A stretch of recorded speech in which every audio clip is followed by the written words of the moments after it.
All right. Hello, everyone. This is Matthew Sorg. My tan gloss is my handle.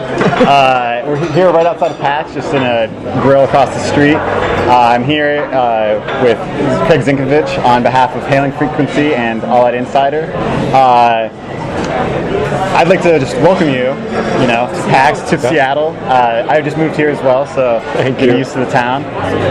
Thank you for, being with this interview. I'm really, Hailing Frequency has done several interviews with you thus far, and really just appreciates everything you've done for Hailing Frequency and what they're trying to do with the Star Trek community. I really like what you guys have done with the community. It's invaluable. It's great. Yeah. I believe it's one of the longest running podcasts of Star Trek and Star Trek gaming. Yeah. All right. Well, might as well just jump into questions. Sweet. Because I have a lot of questions. Okay. In one of your Ship of the Line articles, there was a Ship of the Line that had 16 phasers, arrays, and 8 torpedo launchers. So when I was playing, I was glad to see that there's an auto fire feature. Yep. You can kind of manage that because I wouldn't want to micro each one of those 16 phasers. And I was just wondering if there was kind of like a timing aspect where you could literally be like fire everything like Neo, or if it was more like one and then go to just for basic phasers. Depending on what sort of ship you have, some of the ships have a lot more energy capacity. Like you take out a Galaxy class ship, it's going to be able to fire off the 8 phaser banks, not constantly, but it's going to be able to get that fire all my phasers, sort of really knocking down the enemy's shields, and then they're going to have to recharge back up again. But you take out an Olympic class ship and you expect to outfit it with 4 or 5 phasers, you're just not going to be able to fire them all off at once. So depending on what phasers you end up slotting, how much energy they end up using, and what the ship's capacity is, you'll be able to pull it off sometimes.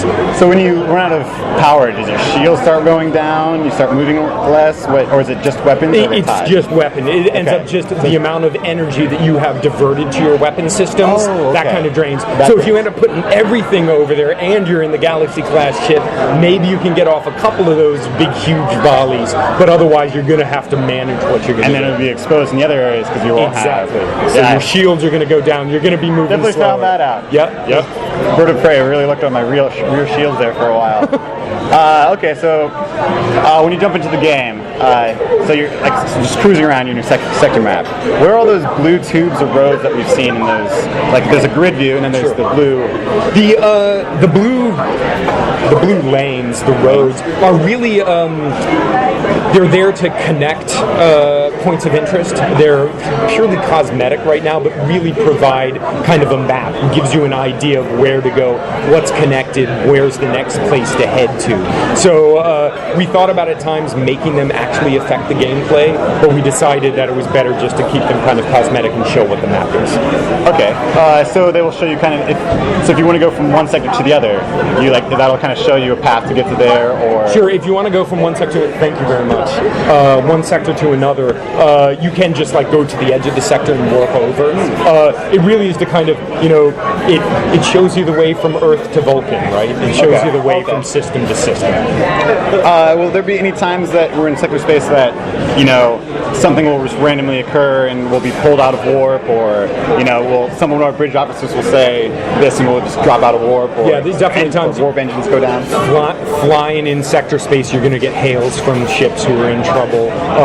You're going to see, you're at war with the Klingons, right? They're going to be Klingons flying around until, oh my god, there's a whole attack fleet over there, let's go over there. When a big huge event happens, the Borg invade, they're going to show up on sector space too. So that's really where you see the thing. What other players, will they show up on sector? Oh yeah, definitely. That's really where you see it is one of the persistent places when you're in that astrometric sector space view, where you'll see other players flying around, see other players doing the same thing, see somebody who is like, oh my god, they just got jumped by a couple of Vorcha cruisers, let's go in and help them. So you definitely see that stuff on the sector level. Yeah, after playing the demo, I'm really looking forward to moving around and doing a whole bunch of stuff. Let's see. Okay, we have seen some examples of combat in the past episodes. Yeah, could you give us an example of an exploration episode or a more diplomatic, non-combat? We're going to talk a little bit more about the non-combat episode stuff a little bit later in the PR cycle, but really there's so much to do in the Star Trek universe. I mean, you have diplomacy, you have trade, where certain colonies are going to need certain goods. You have going out and scanning anomalies, taking samples off of alien artifacts. Okay. All that stuff's going to be in there. We're just going to talk details later. I think you mentioned Memory Alpha in the Gamescom. Is that something that you can talk about a little bit? Memory Alpha will be in the game. It's kind of the hub for some of these activities. But again, we'll talk about more about that later. Okay. Yeah, you can keep trying. You keep trying. I gotta stop. Can we access? Okay. Let's see. Okay, your faction. So with your faction, you've talked about territory control, maybe some sort of resource, and the faction versus faction element. Will this change over time? Will there be areas that kind of have an ebb and flow of control? Is it persistent? Just basically those kind of aspects. We want to make sure that the PvP game, the faction versus faction game, does definitely have an effect on the world, and you do have a sense of control, and it moves back and forth who is actually winning at that time. Okay.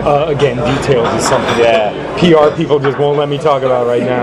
I've met Deborah. She's tenacious. Mm-hmm. Okay. She seems nice. Yeah, she seems nice. No, she's wonderful. No, she's really nice. She's fantastic. Yeah, I'm really pleased that she hooked this up for us. Let's see. Sorry, there's a lot of text here. Oh yeah. Okay, so spatial anomalies, black holes, a lot of things have been happening in the sci-fi world recently. Are there going to be any things that you try to use that aren't originally in Star Trek that you're going to try to put into? See if you can explore them further. String theory, anything to do with? There's a lot of stuff in the storylines that take from the universe, take from things that exist. Really, primarily, we want to make it a universe that feels familiar, and so to the Star Trek fan, and so taking a lot of what exists, the anomalies that you heard of, the particle types that you've heard of, making sure that stuff is in the game. But I know that we also have added to that, and kind of, you got to make up some stuff to put into a game. Put your own technology in there? Exactly. Okay, what about Scotty, like crafting? Is there going to be any sort of tweaking, Scotty crafting, like, I'm going to go, I want my engines to do this, but this worse, or any sort of tweaking going on? There are definitely crafting-like activities in the game. Again, that's something that we're kind of holding on to. We just let you play the game for the first time, hands-on. Okay. Tell us about that. Oh yeah, maybe. Okay, so you're going to be open to a lot of those. Okay. Oh, yeah. No. What did you think? It was great. Okay, the first thing I saw just looking at the UI is that you guys minimal stuff, but definitely informative. But then a lot of stuff is on screen.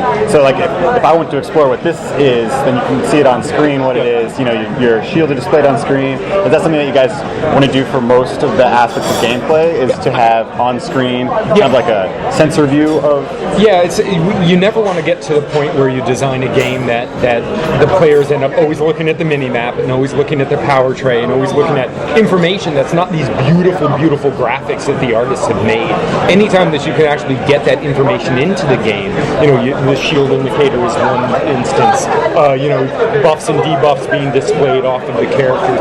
Anytime that you can get it in the world, and it makes perfect sense with, heads-up displays in the Star Trek universe, it just allows the player to get a lot more immersed in the game and not really watching the UI. So yeah. What about customization of the UI? Are we going to be? I saw in Las Vegas you kind of moved some of the things around. You can definitely move those things around. There's a lot of different levels to many of the UIs, to the point where the weapon, the power level UI is a really good example. There's a minimalistic version that just kind of has the fast presets on it, but then you can actually expand it to a really complex version and actually change each of the power levels as a slider. Okay. So not only customizing the UI by moving it around, but really kind of how much you care about the UI. What about, I'm somebody who really cares about this, multi-monitor support, or just different resolutions at least? There's definitely different resolutions. Currently, I think the client does only display on one monitor.